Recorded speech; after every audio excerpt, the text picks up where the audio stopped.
J'ai pour le coup perdu le fil, mais concrètement, donc nos clients ont tous un point commun dans la mise en place d'un portail. Ça va être de proposer un espace privé à la population cible, avec l'objectif étant de satisfaire et d'engager les clients avec un espace qui leur est propre. Ça va être de réduire toutes les demandes entrantes dans l'entreprise et réduire les coûts associés. Ça va être de répondre à un besoin d'autonomie et d'autonomie et d'interactivité. Et ça va être aussi booster la productivité en centralisant tout l'accès aux informations en un point d'entrée unique. Donc l'AIFRA aujourd'hui c'est 1800 projets clients, tous secteurs d'activité confondus. Alors on est quand même assez représenté côté ETI, grand compte, et on travaille aujourd'hui avec plus de la moitié du CAC 40, et on va parler aujourd'hui de 2 cas clients. Donc le premier c'est Airbus Hélicoptère avec un portail client qui s'appelle Airbus World. Alors, ce qu'il faut savoir, c'est que quand je fais l'investissement d'un hélicoptère, l'investissement se fait sur une période de 10 ans et que l'investissement, le coût d'achat d'hélicoptère, il va représenter un tiers de l'investissement. Les 2 tiers restants, ils vont être liés à la maintenance. Et sachant ça, le portail client, que je sois un acteur civil ou militaire, il va clairement avoir du sens pour tout le maintien en condition opérationnelle de ma flotte et le suivi des opérations de maintenance. Donc, comment ça se passe? Je suis client, militaire ou civil, je me log directement sur le portail d'Airbus Hélicoptère, et là je vais avoir une visibilité avec mon cockpit. Mon cockpit, c'est ma flotte d'hélicoptères ou mon hélicoptère sur lequel je vais avoir des e-services qui vont être personnalisés par rapport à qui je suis, mon rôle dans l'entreprise et les droits associés.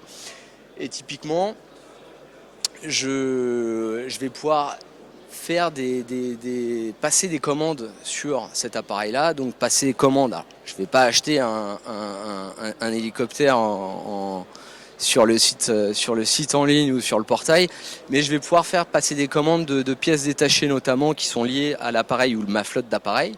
Je vais aussi pouvoir organiser et passer commande sur toutes les maintenances de mes appareils par rapport au nombre d'heures effectuées.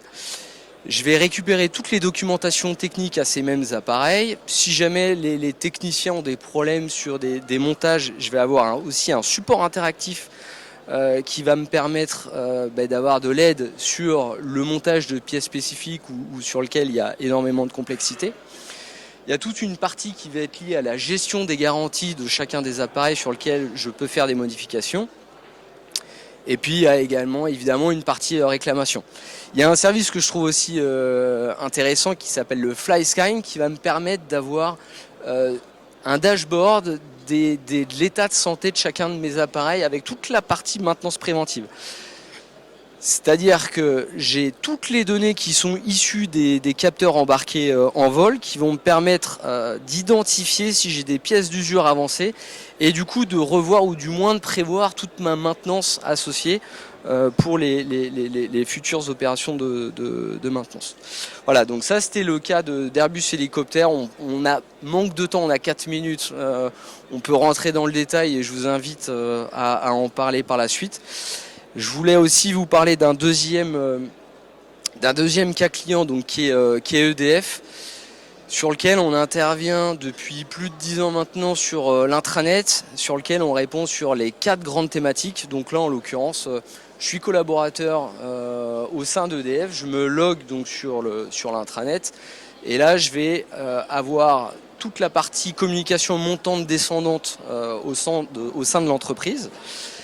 J'ai un deuxième point d'accès qui va être lié à toutes mes applications. Donc là, ça va être les applications qui est liées à mon métier, mon rôle dans l'entreprise et les droits associés. Il y a un troisième point d'entrée qui est ma situation RH. Donc là, je vais faire les demandes de congés, demandes de formation. Je vais également avoir accès à l'annuaire de l'entreprise. Et puis, il y a un dernier pan qui est lié à toute la partie collaboration. Voilà, en quelques mots pour ceux qui ne nous connaissent pas, donc on est éditeur de logiciels, 20 ans d'expérience aujourd'hui. Pure player sur les sujets de portail et intranet, et je pense que vous l'avez compris. Aujourd'hui, c'est 1300 collaborateurs répartis sur 19 pays.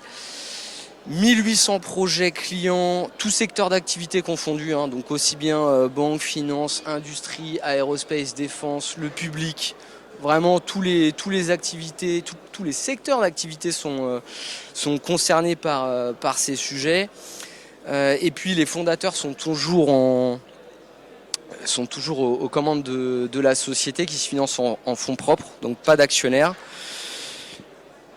Et juste pour finir, je vous invite à poursuivre les échanges sur des cas d'usage sur le stand B33 de Liferay, juste à côté de la plénière. Et puis on a 2 ateliers low-code, no-code auxquels mes collègues vont participer, ateliers 6 et 7. Merci à vous. Merci Olivier Jeannot, Account Manager pour Liferay. Merci infiniment.